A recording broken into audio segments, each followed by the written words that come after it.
estábamos pensando en la diferencia entre lo que es conocimiento, valores y principios. Y la primera cosa que nos vino a la mente era cuál es la diferencia entre los valores y los principios. Porque teníamos bastante claro la diferencia entre qué es lo que son los valores y qué cosa es el conocimiento normal, profesional, de la vida, pero que no todos los conocimientos se pueden establecer como valores, ¿no? Pero valores y principios lo teníamos como que daba igual, son sinónimos. Bueno, no es así realmente. Y entonces buscamos en Google. Imagínense ustedes que en los campos de Cuba se pudiera tener esa discusión filosófica, ¿no? La cuestión es que analizando el problema de Cuba, que son muchos problemas a la vez, pero que tienen raíces también, nos dimos cuenta de que hay demasiadas cosas. Por aquí está un animal de animales, Chucho del Chucho, que nos va a estar acompañando también el 25 en Key West.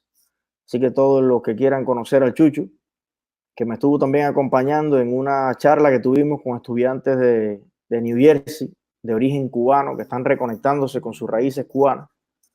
Gracias, Chucho, por eso, de nuevo, públicamente. Bueno, estábamos pensando que una de las cosas que ha hecho el comunismo a través de su sistema de educación, de los medios y demás, es una especie de injertar conocimientos que en gran medida están equivocados, pero sembrarlos como principios o como valores. Y entonces estábamos hablando de lo difícil que es para el inmigrante de 30 y pico, 40 años, incluso 20 y pico de años, después que estudió la universidad en Cuba y todo eso, caes en Chile, en Europa, en Estados Unidos, y pasan una serie de periodos que son muy interesantes. Está el típico primer año en que piensas de cierta forma y sobre todo se caracteriza por una gran nostalgia, una idealización de muchas cosas que crees todavía que la necesitas mucho de Cuba, que lloras, que piensas muchísimo, y es normal, porque ese es un proceso de desarraigo obligatorio, duro, difícil. O sea, la vida del inmigrante pasa por muchas etapas, ¿no? Y hay etapas que son muy, muy duras. Pero sobre todo encuentras un choque con tus valores, con tus principios, pero es porque hay muchas cosas que son simple conocimiento y que las tienes confundidas con valores y con principios. Los valores y los principios no son muchos, son pocos, los suficientes que una persona necesita, ¿no? Y que debe estar de acuerdo familia, sociedad, iglesia, todos los factores que conforman la sociedad en que esos valores y esos principios van a regir la nación, va a ser el espíritu de Cuba o de Estados Unidos o de una compañía determinada, pero los conocimientos son infinitos. Los valores y los principios suelen no variar mucho, preferiblemente muchos de ellos no varían, ¿no? O no debieran variar. Sin embargo, el conocimiento está en constante cambio, en constante actualización. Entonces, cuando tú dices, por ejemplo, eh, al imperialismo ni un tantico así, ¿no? Y tú estableces que esa idea muy particular del Che Guevara, que él decía, bueno, ¿qué significa eso en la realidad? Que no se puede hacer ningún negocio con Estados Unidos. ¿A qué imperialismo se estaba refiriendo? Yo sé que se estaba refiriendo a Estados Unidos, pero todos sabemos que existen muchos imperialismos, no solamente el de Estados Unidos, y que además dentro de los imperios que hay y que han existido, sobre todo en el siglo XX en adelante, los otros dos o tres imperios han sido 1000 veces más devastadores y más negativos y con una historia mucho más vergonzosa que cualquier cosa que usted pueda encontrar prácticamente en la historia de los Estados Unidos. Entonces, ¿por qué cuando hablamos de imperialismo se refiere a eso? Ahora, es por citar un ejemplo, ¿no? Pero cuando usted tiene tantas cosas en la carpeta de los principios que no deben estar ahí, que son simple conocimiento, que el conocimiento ya usted estaba usando, no sé, un método para hacer algo, para abrocharse los cordones, pero después vio como otro lo hizo de una manera más eficiente y no hay ninguna pena, no hay ningún nada, es un proceso natural cambiar lo que usted estaba haciendo para hacer otra cosa. Cambiar la manera en la que usted veía determinado fenómeno y empezar a verlo de una manera diferente. No pasa nada. Ese proceso se llama crecimiento. El proceso de crecimiento es un proceso constante de abandonar esa ropa que ya no te sirve y empezar a usar una ropa acorde a tu talla de ese momento. La información y el conocimiento son la ropa de nuestra madurez, de nuestros distintos estadios mentales en la vida. Y una persona que nazca en un país donde el cambio se vea como algo natural, como un derecho elemental, donde no haya vergüenza de cambiar, las personas van cambiando sin ningún tipo de problema. Pero una de las cosas que te inculcan en Cuba es que cambiar es malo. Ah, ayer dijo esto y mira, hoy me está diciendo que no es así, que es de esta otra manera. Bueno, y si usted descubrió que es de esa otra manera, ¿qué es lo correcto? Seguir diciendo lo que usted decía antes, consciente de que eso está mal. Entonces, usted se encuentra muchos cubanos que todavía están en determinadas etapas de su vida en la que todavía ellos creen que lo correcto es seguir defendiendo algo fijo, ¿no?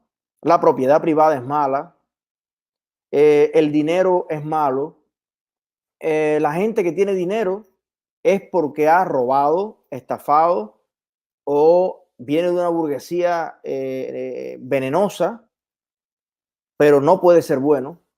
Yo confío más en los pobres. Tener ambiciones es malo. Todo ese tipo de cosas están en nuestras cabezas y a veces no nos damos cuenta.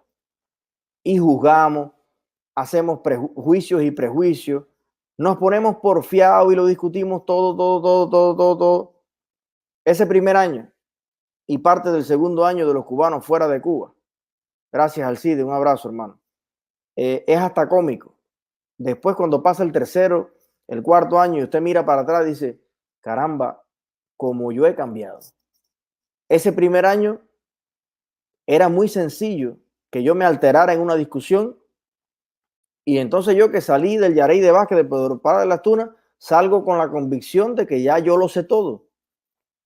Ya yo sé todo sobre economía, ya yo sé todo sobre el crédito, ya yo me lo sé todo sobre la propiedad, yo me lo sé todo sobre las compañías y las empresas. Y entonces tenemos unos conceptos así de simple, chiquitico, y con eso somos capaces de discutirle a cualquier persona en el mundo todo. Pero cuando llega el proceso del alumbramiento o de la, no sé si en la historia hay un proceso que se llama así parecido, sería el renacimiento, pero es como la iluminación, ¿no?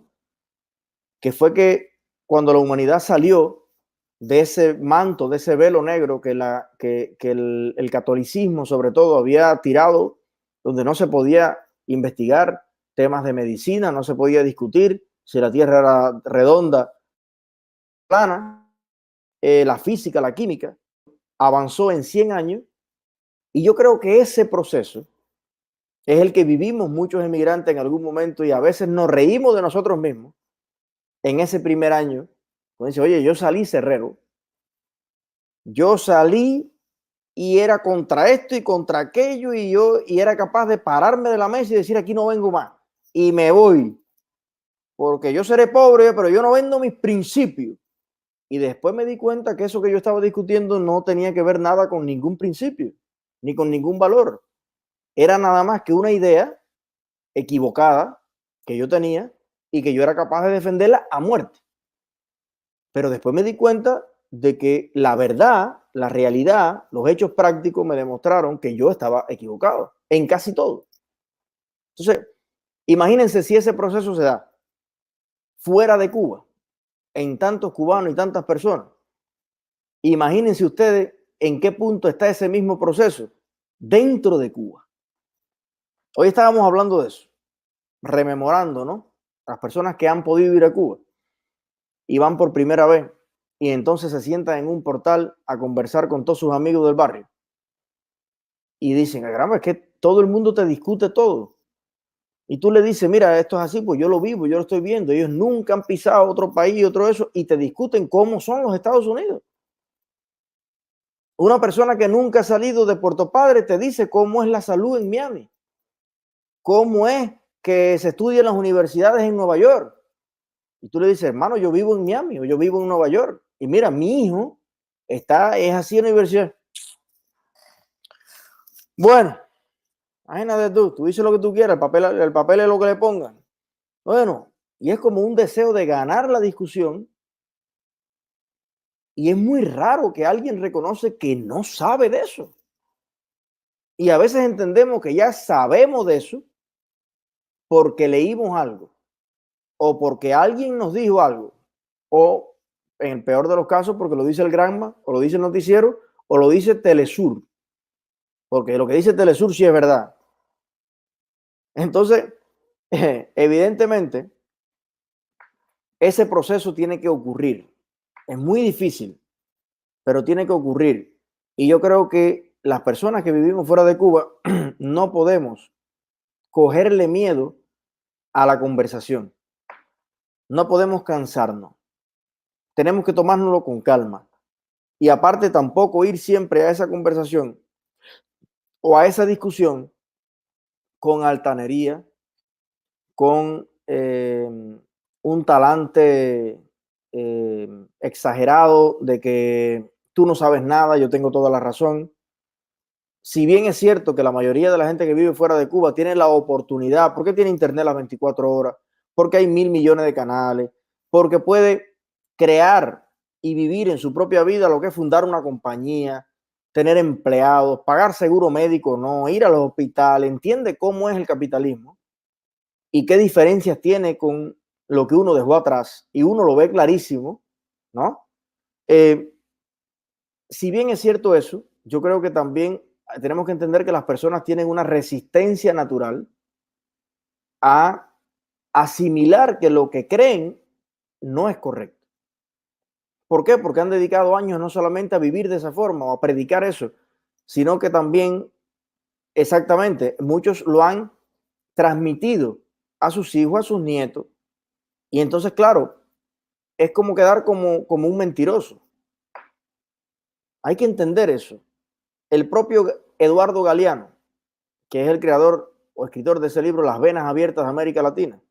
Por ahí está, búsquenlo en internet, que en su agonía, prácticamente en sus últimos momentos, en una entrevista que le hacen, él reconoce, dice, me equivoqué. Hay cosas de mi libro que las volvería a escribir, pero una gran mayoría de lo que yo escribí en ese libro, de la visión que yo tenía, sobre todo en cuanto a la responsabilidad propia que tenemos los latinoamericanos de resolver nuestros problemas, de la manía de echarle la culpa a Estados Unidos de todo, que no es más que la justificación para que los más corruptos se apoderen del poder en América Latina y no se hagan las cosas como se tienen que hacer. Una serie de ideas que realmente las remachaca este libro, que ha sido casi un himno, una bandera, un hito de la izquierda y la extrema izquierda internacional, y el propio autor reconoce que estaba equivocado. Eso no lo divulga mucho la izquierda. Pregúntenle a Montaner para que vean. Entonces, y le recomiendo el libro Las Raíces Torcidas de América Latina, que es un manual que hay que tener del propio Carlos Alberto Montaner, y que dice muy bien describe muy bien esta casi que tradición o filosofía de vida, no solo de los cubanos, sino de muchos latinoamericanos, de estar sufriendo el resultado de nuestro propio pensamiento, pero no querer cambiar ese pensamiento. Y pocas frases ilustran tanto eso como nuestro vino es amargo, pero es nuestro vino. Y eso es algo terrible, porque no hay frase que haga una catedral más grande al conformismo, a vivir en todas las cosas malas que sabemos que vivimos, en la violencia, en la corrupción, en el atraso, en el machismo, en tantas cosas, pero ese vino amargo es nuestro vino. Alguien nos lo otorgó de manera natural. Viene dado por Dios. Bueno, pues no es así. Si el vino está amargo, es porque se puso ácido, porque no lo tapamos bien, o le podemos echar azúcar, lo podemos hacer más dulce para la próxima, o podemos cambiar el método, o podemos dejar de tomar vino y tomar whisky, o ninguno de los dos y tomamos agua, pero nadie está obligado a seguirse tomando el vino amargo, porque así debe ser. Ese pensamiento es, a mi juicio, una de las grandes ideas que le hacen mucho daño a América Latina, pero especialmente al país que más yo conozco, del país que yo soy experto, por haberlo vivido el 99.9% de mi vida, que es Cuba.